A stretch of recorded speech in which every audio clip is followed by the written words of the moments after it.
diskusi panjang dari malam. Bagaimana mah kita antar anak kita atau kita kirim laporan ke Ustaz Didin anak kita sakit.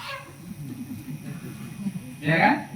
Ketika itu ibu dan bapak lakukan, ada sebuah poin dalam putra kita bahwa bapak mengajarkan ketidaktaatan kepada anak. Dan ingat, suatu saat ketika dia nanti besar, dia dewasa, itu akan dicontoh dan akan menjadi kenangan di dalam otak. Maka ulama menyampaikan at-ta'ah barok. Maka hari ini datang itu turun keberkahan. Anak kita menjadi taat, bapak menjadi taat, ibu menjadi taat. Kami pun para ustadz di pondok ini terbangun ketaatan. Kami menyiapkannya setelah sholat subuh. Walaupun di panitia tidak menyiapkan air, ini bukan saya yang salah, Bu, yang salah Ustaz Didi. Sudah saya sampaikan, siapkan minum, siapkan snack. Ya. Snack apa saja? Itu satu. Jadi kata ulama at-ta'ah barok.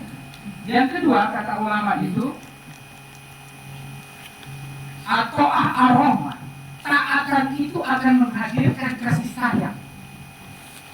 Kenapa Ustaz? Iya, akan lahir kasih sayang. Ketika bapak taat dengan aturan pondok, mengantarkan putra dan putrinya tepat pada waktunya, apa yang akan muncul dari para ustaz ini?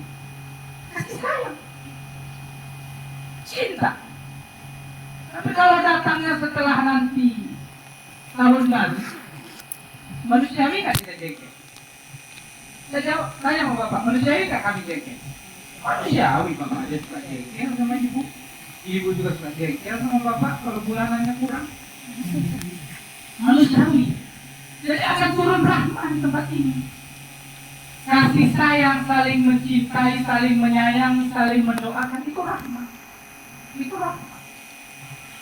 Nah, makanya alhamdulillah saya sangat. Bagaimana Pak? Pulang kali ini ada perbedaan nggak putra-putra kita di rumah? Ada yang kerjanya tidur-tidur aja? Ada yang ibu dijadikan pembantu ada? Mak, tolong masakkan yang ini. Mak, bikinkan yang ini. Pak, bikin. Ada? Kalau ada Bu, selama 1 minggu ini ibu pulang, ibu jengkel dan mati, tolong kirimkan surat kaleng. Dicek ke saya. Dia Idul Fitri dia tidak pulang. Orang tuanya yang tak lagi ini. Saya dikirimin foto itu, video, senang betul. Ada yang jemur baju. Ada orang yang jemur baju. Ada yang cuci piring, ada yang murojaah di samping rumahnya, ada yang imam di masjid yang Allah senang. Senang nggak bapak mau jawab? Enggak sih dijawab. Senang apa enggak? Senang lah pastinya. Masa nggak senang? Ada yang qiyamul lail, ya kan? Banyak sekali. Itu luar biasa. Itu rahmat dan rahimnya Allah. Siapa yang menggerakkan anak kita bisa bangun qiyamul lail? Dan saya yakin dan percaya akhirnya bapak pun bangun dia mulai kan? Kata mas, anak kita dia mulai. Langsung bapak tidur, langsung bapak pun ngambil air wudhu. Itu hebatnya anak. Walaupun setelah malam ini tak mulai lagi, apa enggak? Allah alam kembali ke habis tidurnya yang menjelang azan subuh. Yang ketiga kata ulama itu, atau awaluna zalar rizqa. Kata ulama, orang yang taat itu adalah pintu pembuka awal untuk turunnya rezeki. Kalau bapak tidak percaya, coba nanti pulang dari sini. Rezeki itu jangan diidentikan hanya uang. Kalau ibu identikkan dengan bapak pulang dari sini nanti nggak dapat uang, bapak kecewa. Tapi rezeki itu ketenangan hati, ketentraman jiwa, kebahagiaan. Pulang bapak nanti dari sini pasti ada ketenangan yang Allah hadirkan ke dalam hati.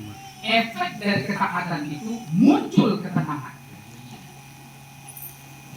Muncul ketenangan. Ketenangannya apa Ustaz? Setidaknya 1 minggu ini banyak pengeluaran. Setelah ini agak berkurang pengeluaran. Kita akan tenang. Nah, jadi saya sangat mengapresiasi ayah bunda sekalian yang hadir ya hari ini. Nggak apa-apa deh, biarin aja dia nangis. Anak kita tuh, nggak apa-apa. Jadi sekali lagi kita turunkan kebahagiaan hari ini. Allah datangkan kebahagiaan. Anak-anak datang, saya lihat wajah-wajah anak-anak Ustaz yang soleh-soleh ini. Bahagia betul hati Ustaz. Terus terang, dapat laporan kalian, ada yang saya telepon, ibu gimana anaknya main handphone? Enggak Pak Ustaz, udah gak suka dengan handphone. Masya Allah, senangnya saya mendapat informasi. Betulan Bu, betul Ustaz, selama liburan dia gak megang handphone, cuma saya dengan bapak yang megang handphone. Masya Allah, ada satu berarti kalimat yang Ustaz sampaikan di malam Ahad itu betul-betul bermakna di dalam hati anak-anakku sekalian. Kamu tahu kenapa Ustaz dudukkan kamu dekat dengan ayah bundamu hari ini? Mereka ada di depan kita. Saya mau kilas sedikit. Waktu saya SMP dulu Pak, saya mondok di Hidayatullah Teluk Semawe, kabupaten saya yang sekarang kena bencana, namanya Bener Meriah. Saya perjalanan dari kampung saya ke pesantren itu perjalanannya sekitar 4 jam. Tamat saya SD di Teluk Semawe, saya dapat beasiswa, diundang sama Wakil Presiden Pak Hamzahas waktu itu. Saya harus melanjutkan sekolah di Bengkulu. Ketika saya mau berangkat ke Bengkulu, saya tidak pulang ke kampung karena ayah saya susah, mak saya susah. Maka dia datanglah ke pondok. Dia datang pagi hari, ayah saya datang dengan bunda saya. Dibawanya saya jalan-jalan ke pantai. Kami duduk di atas batu bertiga. Kata ayah saya ingat betul nasihatnya. Anakku, kamu anak pertama. Kamu akan pergi jauh ke kampung orang. Maka ayah titip sama kamu nak, belajar kau sungguh-sungguh. Karena apa yang akan terjadi setelah ini ayah tidak tahu. Ya namanya anak SD Bu, saya cengengesan aja. Ya, insya Allah saya akan belajar sungguh-sungguh. Sampai jam 4 sore ayah saya harus pulang ke kampung. Saya diantar sama guru-guru ke terminal, naik bis waktu itu ke Bengkulu. Dalam perjalanan saya menuntut ilmu sekolah di Bengkulu, saya dapat informasi bahwa